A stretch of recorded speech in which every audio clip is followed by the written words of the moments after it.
Think back to a moment where you experienced joy. My guess is that it had nothing to do with achievement. Usually, our feelings of joy are very much in the moment sensory experiences. Happiness is actually achieved in the process. And I probably shouldn't use the word achieved. Happiness is usually experienced in the process of life, in the moment. If you're trying to achieve happiness by focusing entirely on a goal and forgetting about the process of life, you're actually kind of losing a huge percentage of your life. And we're definitely not taught to focus on the process. I give you that. And it's not easy to do, but it is worth it. I also want to just add in here that nobody is happy all the time. There is sort of a false myth in our society that if we're doing it right, we should be happy all the time. And that is just not possible. All emotions are transitory. They're temporary. They change. When we can experience the full range of emotions, then we're living a full life.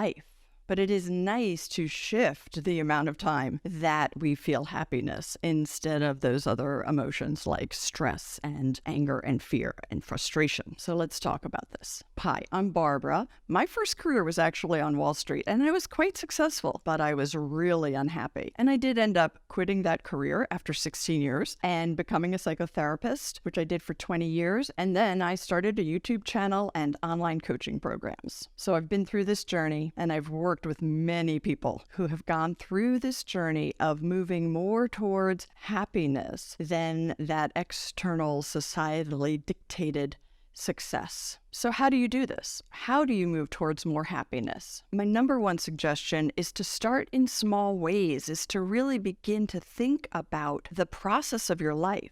What brings you happiness in the moment? What brings you joy and feelings of peace during the course of a day? Basic self-care is super important for feeling happy. Basic things like sleeping enough, eating enough, being with our loved ones. When we focus solely on a goal, we don't even really know if that goal will make us happy. And I'd like you to think about that. Like, how many times have you achieved a goal and maybe you get a momentary burst of pride, achievement, maybe a momentary moment of happiness, but it doesn't really change your happiness level, right? We project so much onto what will happen if we achieve this goal, and we don't even really know if that's going to do it for us. Now, why do we do this? We drive towards achievement because we've been taught by our families, our society, media, everything, right? We've been taught that our worth is tied to our achievements, and it's just not true. But we feel like we're unworthy if we're not achieving. So this really goes to the concept of an inherent self-worth, to a feeling of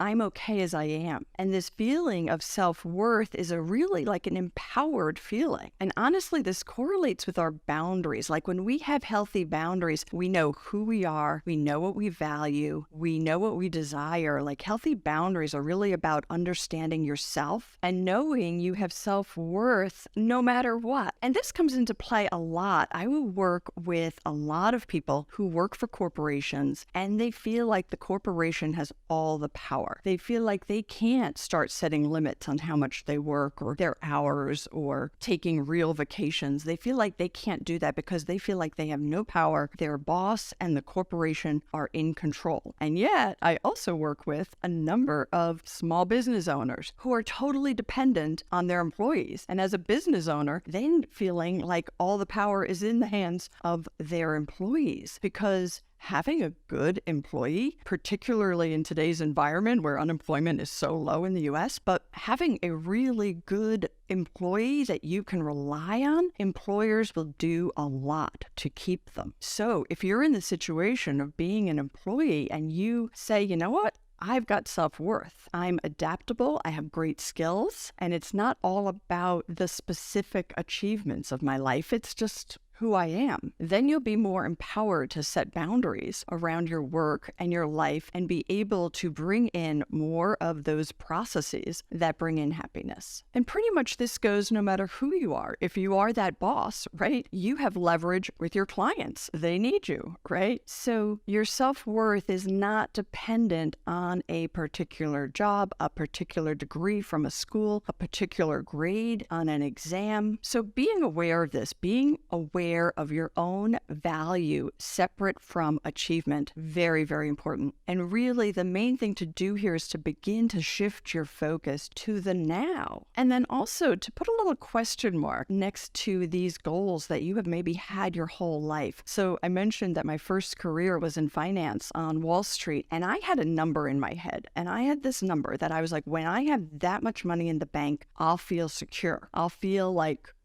that will be my security. And that number always changed. And then I had people who were working with me who had been working there for 20, 25 years who had very large numbers in the bank, according to me, and they still felt that way. They still felt insecure. They couldn't quit yet. Now, why? Because our security does not come from a number in the bank. Our security comes from inside. So I had to realize and recognize that this was a fantasy, that once I had that money in the bank, I would feel secure. That was a total myth. And my security comes from knowing that I'm competent, I'm adaptable, and that if I didn't feel secure and competent on my own, the number in the bank was not going to matter. Now, I know this is really hard to bring in because we are taught the exact opposite of this, right? By everything, our families, our societies, all through our lives, we've been taught the opposite. But so many people are experiencing that this is truly a myth. So maybe nobody's told you this, and maybe you haven't given yourself permission, but you deserve to be happy. And it is possible to be happy and successful enough. You deserve